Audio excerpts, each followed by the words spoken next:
Apabila latihan membangkitkan kundalini tidak dilakukan dengan benar, maka akan terjadi sindrom atau dampak yang mengalami efek negatif, yang mengalami respon negatif, respon buruk pada tubuh, bahkan pada cakra. Nah, maka hati-hati dalam membangkitkan kundalini, carilah guru pembimbing yang bisa mengarahkan diri Anda agar lebih baik. Assalamualaikum warahmatullahi wabarakatuh. Salam rahayu untuk kita semua. Kenapa yang menyebabkan sindrom ini bisa terjadi pada seseorang? Karena satu hal yang paling banyak dialami orang yang sindrom itu adalah tidak punya guru pembimbing. Kalau dari awal dia sudah belajar, bahkan sebelum mengenal pembangkitan kundalini, dia akan tahu lebih dulu bagaimana cara mengarahkan agar kundalini yang nantinya dibangkitkan menyelamatkan dirinya. Nah, 7 hal ini bisa dirasakan dari cakra yang ada dalam diri kita. Diri orang yang membangkitkan yang sindrom itu ya. Kalau orang yang tidak membangkitkan ya tidak mengalami hal ini.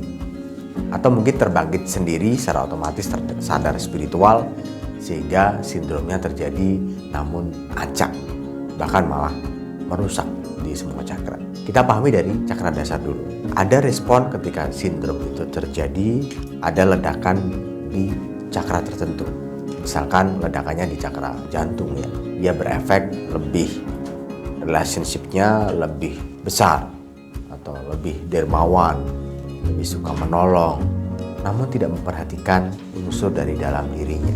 Dia mengorbankan dirinya, mengorbankan keluarganya, mengorbankan harta bendanya hanya untuk dianggap baik oleh orang. Ini yang tidak baik. Kemudian misalkan di cakra yang lain, di cakra dasar, mengalami sindrom di situ, maka akan terjadi kemalasan, tidak bersemangatan, kemudian lebih kepada mementingkan diri sendiri. Ini terjadi ketika sindrom di cakra dasar. Kemudian ketika terjadi di cakra seks, karena ada 7, saya bahas dari 7 cakra, bahkan di setiap cakra punya banyak cabang sindrom yang kadang dan sering dialami oleh orang-orang. Ini saya bahas satu-satu. Di cakra seks misalkan terlalu besar, hyperseks, atau bisa jadi terlalu kecil atau hiposeks, jadi dia tidak ada hasrat sama sekali. Ini juga terjadi sindrom. Yang tepat adalah pas ya. Kemudian di cakra yang keempat adalah di cakra solar plexus. Jadi tusuk-tusukan di bagian perut, lambung sering naik, sering sendawa. Ini adalah tanda sindrom ketika membangkitkan kundalini tidak pada penyimbingan, tidak pada cara yang tepat. Kalau memang dari dulu sebelum membangkitkan sudah sering sendawa, berarti cakranya memang sudah perlu dibersihkan. Kemudian lanjut kepada cakra tenggorokan. Akan terjadi radang, akan terjadi kering, akan terjadi serak.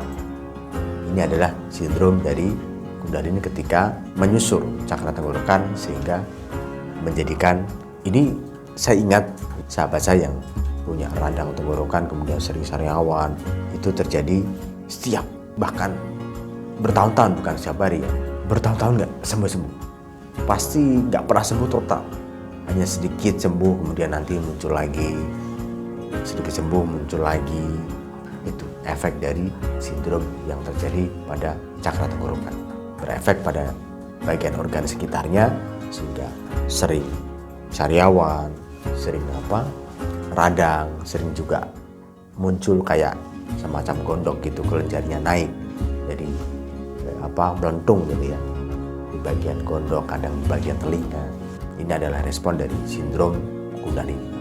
Maka harus perlu bimbingan orang-orang tersebut sehingga makin baik dan makin baik.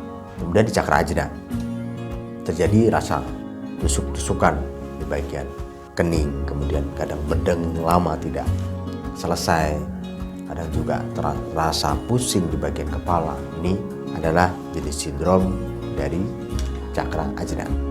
Kemudian di cakra mahkota, ini sindromnya bisa, kalau jelek bisa parah, bisa meninggalkan Tuhan, bisa meninggalkan leluhur roh suci, dia hanya percaya pada diri sendiri. Ini yang tidak baik untuk dirinya.